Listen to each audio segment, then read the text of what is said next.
Let's talk about senators versus governors. Yeah. And I talked to a lot of Republican voters about this. And obviously, both sides are making their own cases. But just on information flow, I mean, the Senate just doesn't match in terms of when you're a governor, you have a huge problem with information flow. But in the Senate, you have a version of that, but it's nothing close to what a governor faces, right? Although I'll say in defense of the senator, Senator Paul, Senator Cruz, and Senator Rubio, that the information flows most important to the world right now are those which are running through the Senate, if they are availing themselves of it. And so Senator Rubio, for example, is fluent in a way that very few people are in the precise threats posed by not just al-Qaeda in the Arabian Peninsula or al-Qaeda in Iraq or the Islamic State.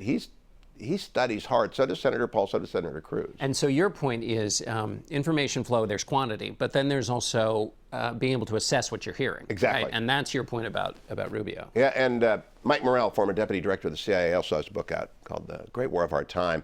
And he talks about having been with President Bush on 9/11, having been in the Situation Room with President Obama when Osama bin Laden was killed, and having been in London on 7/7. And so here's this 33-year veteran of the agency. And so I had an off-the-record conversation with him about what goes in, what are the differences between President Bush and President Obama, which he can tell you about sometime. But who acts and how they process information matters a great deal. Mrs. Clinton's greatest advantage is going to be able to say, I've been in the Situation Room. And other Republicans are going to have to counter, yeah, and you blew it. But that's still a great advantage for her to have been there. And she does say that. You know, she says, I was in the Situation Room with, let's go through some of the candidates, handicap them. You've talked to them all. Let's start with Walker. You're going to interview him. What do you make of him? The easiest conversationalist. Senator Rubio and he are by far the easiest conversationalists because they are used to dealing with a lot of people.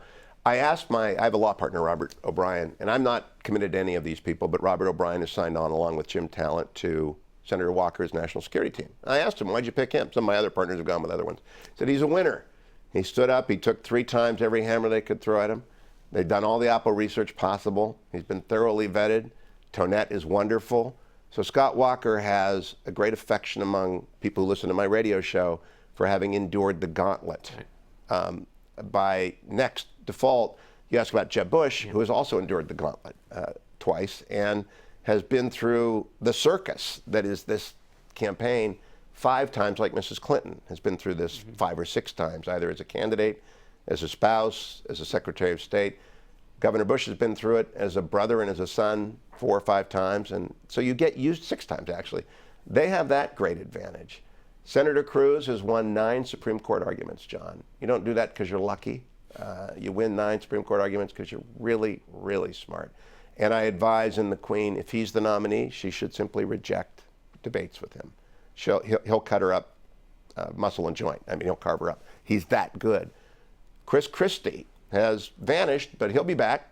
I don't know if he's been a guest yet with you, but he's explosive in his potential in New Hampshire. Big personality. Mike Huckabee is the most charming man. I'm sure you've interviewed him.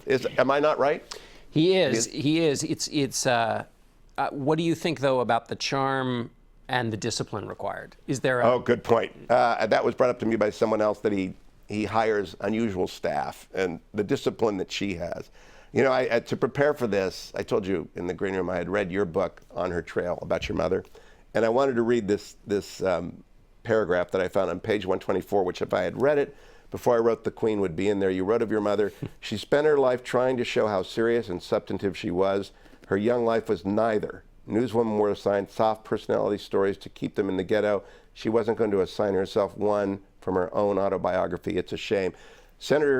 Then Secretary of State Clinton is anything but soft. She came from very much the same circumstances as your mother, Midwestern, not a bad upbringing, not privileged, but comfortable. She's so tough because she's made herself tough.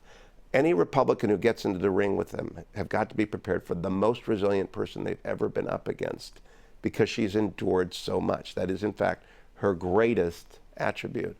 Chris Christie's awfully resilient as well, and I'm looking for that characteristic in our candidates.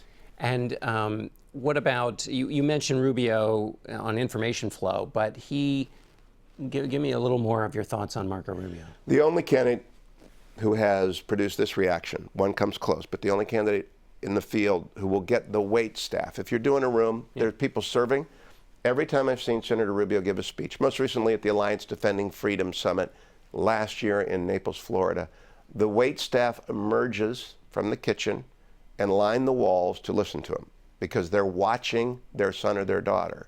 And his most powerful line is, "My father used to work in the back of the room so I could be in the front of the room." Ted Cruz has a similar effect, though not as pronounced. That leads me to the final set of questions, which is the larger question for the Republican Party or for the conservative movement. Where do you, so on the one hand, you read the Republican autopsy after 2012, and it said the Republican Party has to do all of these things. It's being characterized as an older white male party. Others say that goes too far. What is your sense of the target that a Republican nominee has to hit to create an image of the Republican Party that allows them to win a general election? My heart sang as a Republican, as a conservative, when Jeb Bush, without prompting, gave part of his announcement speech in Spanish. If I were king of the force, Reince Priebus has done an amazing job with bringing order out of chaos, but the debate schedule is 9, maybe going to 12.